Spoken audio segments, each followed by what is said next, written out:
Hello दोस्तों, rich dad poor dad के आज चैप्टर 1 की शुरुआत करते हैं। ऑथर ये बताते हैं कि उसके दो डैडी थे, एक अमीर और एक दूसरे गरीब। एक बहुत पढ़े लिखे थे पर वहीं दूसरे डैडी कम पढ़े लिखे थे, पर दोनों अपने करियर में सफल थे। दोनों ने कड़ी मेहनत भी की थी, पर एक के मरने के बाद उसके परिवार को और चर्च को करोड़ों डॉलर मिली, पर दूसरा अपने पीछे कर्ज छोड़कर मरा। पर ऑथर यहाँ बताते हैं कि उनके दोनों डैडी के इरादे पक्के थे। दोनों उन्हें सलाह दी, पर दोनों की सलाह एक सी नहीं थी। दोनों शिक्षा पर बहुत जोर देते थे। यहाँ पर ऑथर बताते हैं कि अगर मेरे पास एक ही डैडी होते तो जो उनकी सलाह मान लेता या ठुकरा देता, पर मेरे पास दो डैडी थे, इसलिए मेरे पास ऑप्शन था। इसलिए किसी भी विचार को सीधे सीधे मानने के बजाय उनकी सलाह पर काफ़ी सोचता था और फिर फैसला करता था। पर समस्या यहाँ थी कि दोनों डैडी अपने करियर की अभी शुरुआत ही की थी। दोनों अपने परिवार के लिए मेहनत करते थे, पर दोनों की पैसों के लेकर सोच अलग थी। उदाहरण के तौर पर एक डैडी कहते थे कि पैसे का मोह ही सभी बुराइयों का जड़ है, जबकि दूसरे डैडी कहा करते थे कि पैसे की कमी ही सभी बुराइयों की जड़ है। जब ऑथर छोटे थे तो उन्हें अलग अलग सलाह से परेशानी होती थी। वह दोनों को सुनना चाहते थे, पर दोनों के सोच में ज़मीन आसमान का फ़र्क था, खास करके पैसे के मामले में। ऑथर काफ़ी देर तक सोचते कि किस डैडी के किस बारे में कौन सी बात कही है और इसका परिणाम क्या होगा। इससे ऑथर का बहुत सारा समय सोचने में ही चला जाता। ऑथर कहते कि काश ऐसा होता कि मैं बोल सकता कि वे बिल्कुल सही है, मैं उनकी बात से पूरी तरह सहमत हूँ, या उन्हें यह कहकर उनकी बात ठुकरा देता कि बुढ़े को यह नहीं पता कि वह क्या कह रहा है। हालांकि ऑथर को दोनों डैडी बहुत प्यारे थे। इसकी वजह से ही ऑथर को सोचने की आदत बन गई और आगे चलकर उनके लिए बहुत फ़ायदेमंद रही। धन दौलत का विषय स्कूल में नहीं सिखाया जाता, बल्कि घर पर ही सिखाया जाता है। इसलिए अमीर और गरीब बनते जा रहे हैं और मध्यम वर्ग कर्ज में डूबते रहे हैं।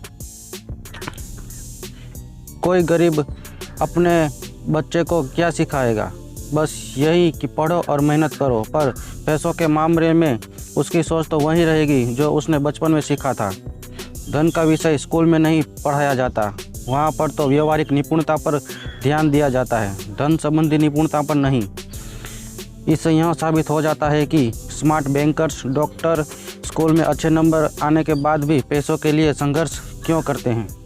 हमारे देश पर जो कर्ज लदा हुआ है वह उन सरकारी अधिकारियों के कारण है जो आर्थिक नीतियां बनाते हैं, और मज़े की बात यह है कि वे धन के बारे में बहुत कम जानते हैं।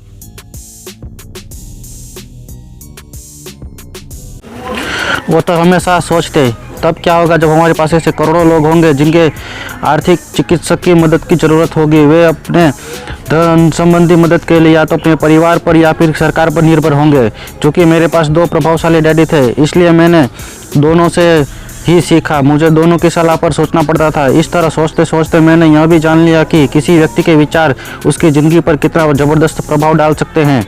उदाहरण के तौर पर एक डैडी को यह कहने की आदत थी, मैं इसे नहीं खरीद सकता। दूसरे डैडी ने इन शब्दों का इस्तेमाल से चिढ़ते थे। वे जोर देकर कहा करते थे कि मुझे इसके बजाय यह कहना चाहिए, मैं इसे कैसे खरीद सकता हूँ। पहला वाक्य नकारात्मक है और दूसरा प्रश्नवाचक। एक में बात खत्म हो जाती है और दूसरे में आप सोचने के लिए मजबूर हो जाते हैं। मेरे जल्द ही अमीर बनने वाले डैडी ने मुझे समझाया कि हम जब कहते हैं मैं इसे नहीं खरीद सकता तो हमारा दिमाग काम करना बंद कर देता है।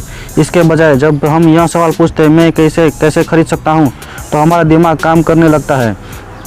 उनका यह मतलब नहीं था कि आपका जिस चीज़ पर दिल आए जाए उसे खरीद ही ले। ये लगभग दीवानगी की हद तक अपने दीवान को कसरत करवाते रहते थे, क्योंकि उनके ख्याल में दिमाग दुनिया का सबसे ताकतवर कंप्यूटर है।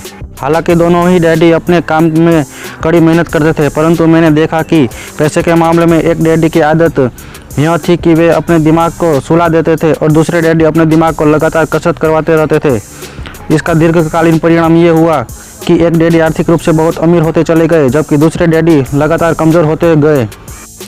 मेरे दोनों डैडी की विचारधारा में ज़मीन आसमान का अंतर था। एक डैडी की सोच थी कि अमीरों को ज़्यादा टैक्स देना चाहिए ताकि बेचारे गरीबों को ज़्यादा फ़ायदा मिल सके।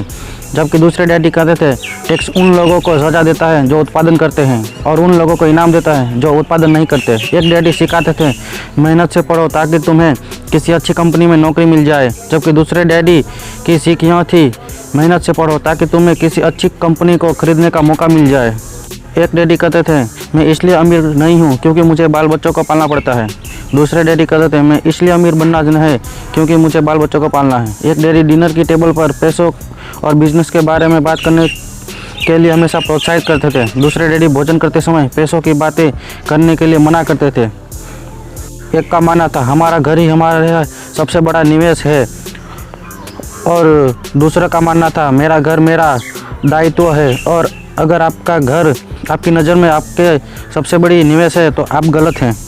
एक डैडी ने मुझे बताया कि अच्छी नौकरी तलाशने के लिए अच्छा सा बायोडाटा कैसे लिखा जाए। दूसरे ने मुझे यह सिखाया कि कैसे मजबूत व्यावसायिक और वित्तीय योजनाएं लिखी जाएं जिससे मैं नौकरियां दे सकूं। उदाहरण के तौर पर मेरे गरीब डैडी हमेशा कहा करते थे मैं कभी अमीर नहीं बन पाऊंगा, और उसकी यह भविष्यवाणी सही साबित हुई। दूसरी तरफ मेरे अमीर डैडी हमेशा खुद को अमीर समझते थे। वे इस तरह की बातें करते थे मैं अमीर हूँ और अमीर लोगों ऐसा नहीं करते। एक बड़े आर्थिक झटके के बाद जब वे दिवालियापन की कगार पर थे तब भी वे खुद को अमीर आदमी ही कहते रहे। वे अपने समर्थन में यह कहते थे गरीब होने और पैसा न होने में फ़र्क होता है। पैसा पास में न होना अस्थायी होता है जबकि गरीब स्थायी है। मेरे गरीब डैडी यह भी कहते थे मेरे पैसे में कोई रुचि नहीं है या पैसा महत्वपूर्ण नहीं है। मेरे अमीर डैडी हमेशा कहते थे पैसों में बहुत ताकत है। हो सकता है हमारे विचारों की ताकत को कभी भी मापा न जा सके या फिर उन्हें पूरी तरह से समझा न जा सके, फिर भी बचपन में ही मैं यह समझ गया था कि हमें अपने विचारों पर ध्यान देना चाहिए और अपनी अभिव्यक्ति पर भी। मैंने देखा कि मेरे गरीब डैडी इसलिए गरीब नहीं थे क्योंकि वे कम कमाते थे, बल्कि इसलिए गरीब थे क्योंकि उनके विचार और काम गरीबों की तरह थे। दोनों डैडी होने के कारण बचपन से ही मैं इस बारे में बहुत सावधान हो चला था कि मैं किस तरह की विचारधारा अपनाऊं, मैं किसकी बात मानूं, अपने अमीर डैडी की या अपने गरीब डैडी की। हालांकि दोनों ही शिक्षा और ज्ञान को बहुत महत्वपूर्ण मानते थे, परंतु क्या सीखा जाए इस बारे में दोनों की राय अलग अलग थी। एक चाहते थे कि मैं पढ़ाई में कड़ी मेहनत करूं, डिग्री लूं और पैसे कमाने के लिए अच्छी सी नौकरी ढूंढ लूं। वे चाहते थे कि मैं एक पेशेवर अधिकारी, वकील या अकाउंटेंट बन जाऊं या MBA कर लूं। दूसरे डैडी मुझे प्रोत्साहित करते थे कि मैं अमीर बनने का रहस्य सीख लूं, यह समझ लूं कि पैसा किस तरह काम करता है और यह जान लूं कि इससे अपने लिए कैसे काम किया जाता है। मैं पैसों के लिए काम नहीं करता, इन शब्दों को वे बार बार दोहराया करते थे। पैसे मेरे लिए काम करता है। 9 वर्ष की उम्र में मैंने यह फैसला किया कि पैसे के बारे में मैं अपने अमीर डैडी से बात सुनूंगा और उनसे सीखूंगा। यह फैसला करने का मतलब था कि अपने गरीब डैडी की बातों पर ध्यान न देना। हालांकि उनके पास कॉलेज की बहुत सी डिग्रियां थी जो मेरे अमीर डैडी के पास नहीं थी।